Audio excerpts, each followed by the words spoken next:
L'augmentation des échanges commerciaux entre la Côte d'Ivoire et la Suède a suscité l'organisation mercredi à Abidjan d'un séminaire sectoriel agroalimentaire portant sur le thème « Exporter vers la Suède » à l'intention des hommes d'affaires ivoiriens. Organisé par l'Association pour la promotion des exportations de Côte d'Ivoire, APEPSI, en collaboration avec des puissances publiques, ministères, ambassades, consulats, ainsi que Open Trade Gate Suède et Bandama Group, ce séminaire vise à informer et sensibiliser les exportateurs ivoiriens sur les opportunités offertes par la Suède, surtout en matière d'exportation de produits agroalimentaires. Le directeur du cabinet adjoint du ministre du Commerce, de l'Artisanat et de la promotion des PME, Alexis Amicha, a affirmé toute la détermination du gouvernement ivoirien par le truchement du dit département à repositionner le pays sur l'échiquier international après une décennie de crise. En cette kyrielle de listes d'indicateurs performants de notre environnement des affaires s'inscrivent également notre éligibilité à l'AGOA, ainsi que l'examen réussi des politiques commerciales de notre pays à l'OMC, stratégie nationale de promotion de commerce extérieur auquel votre séminaire de ce matin peut toujours apporter des améliorations. Tout cela n'est que la conséquence d'un travail acharné du gouvernement pour remettre la Côte d'Ivoire debout, après plus d'une décennie de crise. Les résultats obtenus sont tangibles. En effet, il ressort de l'évaluation des politiques et institutions nationales réalisées par la Banque mondiale que la Côte d'Ivoire a obtenu au titre de l'année 2012 la note de 3,1 sur 6 contre 2,9 en 2011, soit une hausse de plus 0,2.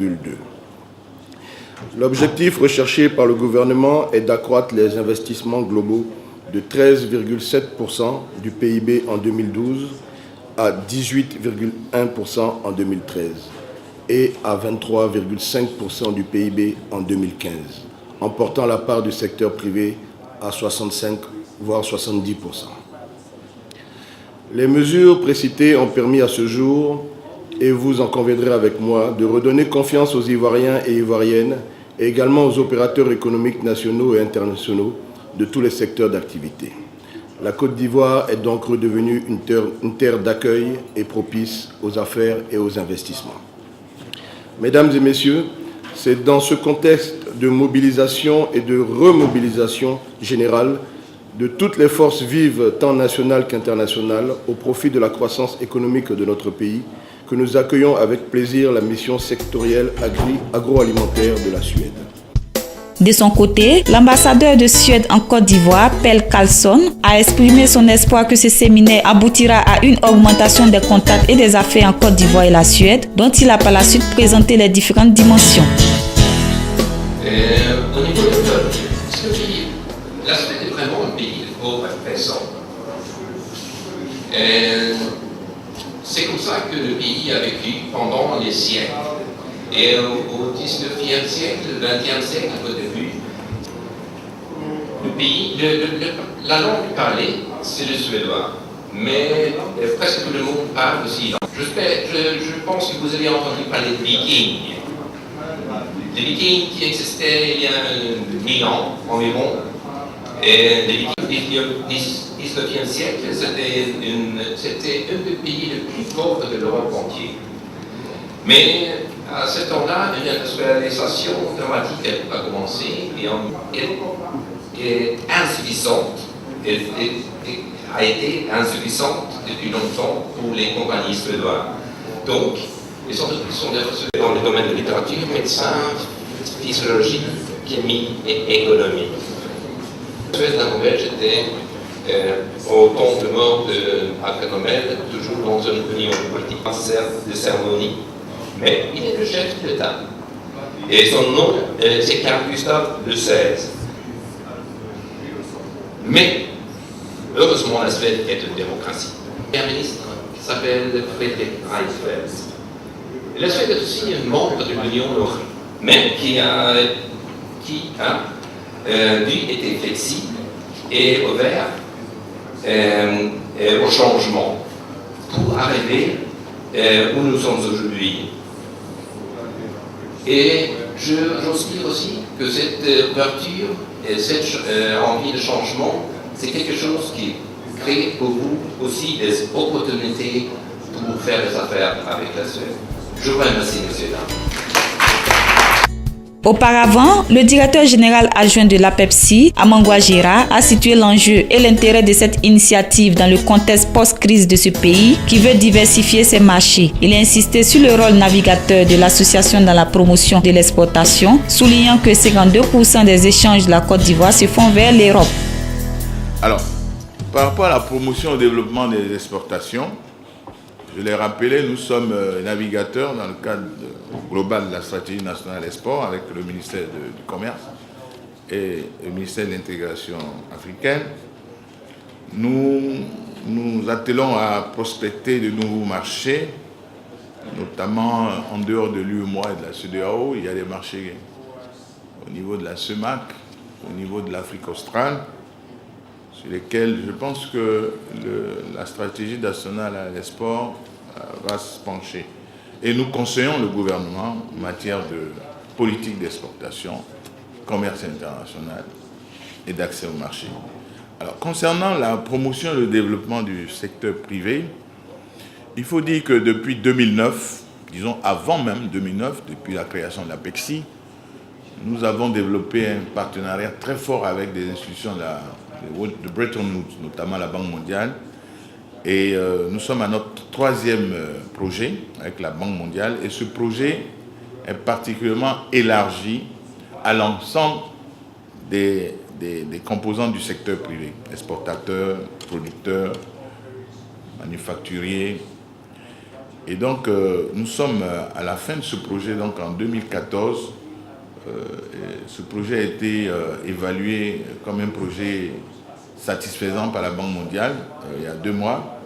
Et nous travaillons également avec l'Union européenne, et je salue ici les représentants des pays de l'Union européenne qui sont là avec nous. Nous travaillons dans le cadre de l'AMAD, le Pro-Invest. Et comme on l'a dit, nous conseillons le gouvernement en matière de stratégie nationale, de politique, notamment, je crois que le directeur de cabinet l'a noté, surtout dans le cadre de la revue de politique de commerce, politique commerciale au niveau de l'OMC. Et puis bien entendu dans le cadre des accords de partenariat avec l'Union européenne où nous sommes sur le point certainement de signer un accord. Notre rôle dans la promotion des exportations, je l'ai déjà souligné, mais concernant le marché américain, et là hier nous étions à nos amis de Open Trade Gate, nous assurons la présidence du comité technique de la commission AGOA, donc sur le marché américain. Et nous sommes aujourd'hui le point focal Open Trade Gate sur le marché en Asie et en Europe. Quant à Mme Elan Anker-Kofod et M.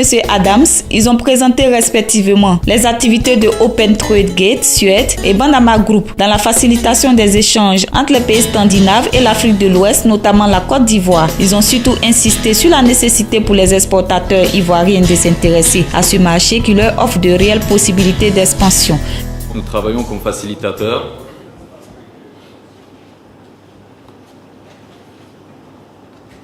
et nous connectons des opérateurs économiques suédois et ivoiriens. Nous engageons dans des démarches comme des encadrements de délégations d'hommes d'affaires suédois qui se rendent sur le terrain ivoirien pour étudier les opportunités d'affaires ici. De même, nous travaillons justement pour trouver des nouveaux débouchés aux productions ivoiriennes.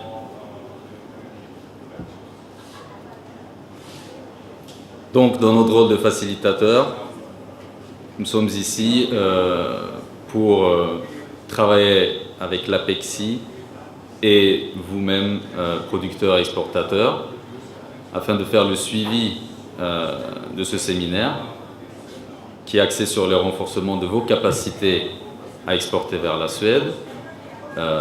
Mais après tout séminaire, il faut avoir un suivi important pour justement réaliser une augmentation des échanges commerciaux qui est le souhait de la délégation suédoise et de nous tous.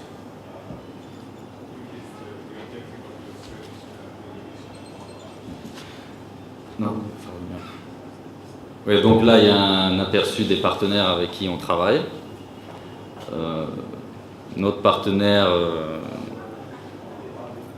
premier partenaire en Côte d'Ivoire, c'est la Chambre de commerce et d'industrie, avec qui nous avons animé plusieurs activités. Entre autres, une conférence l'année dernière, en 2012, sur les opportunités d'investissement en Côte d'Ivoire, qui a été un franc succès. Beaucoup d'opérateurs économiques suédois importants se sont joints à nous. Concernant la Côte d'Ivoire, le montant des exportations depuis 2008 est passé de 735 millions à 4 milliards millions de francs CFA. Donc c'est une progression, mais elle n'est pas assez suffisante. Et c'est pour cela que depuis 2008 et 2009, avec nos partenaires suédois, notamment Open Trade Gate, nous avons initié justement une série de séminaires de formation sur le marché suédois. En raison de la crise, on n'a pas pu poursuivre, mais aujourd'hui nous sommes heureux au niveau de la PECSI que cette initiative puisse avoir lieu, notamment avec le ministère du Commerce, de l'Artisanat et de la Promotion des PME, le ministère d'État, le ministère des Affaires étrangères et le ministère de l'Intégration africaine et des Ivoiriens à l'étranger.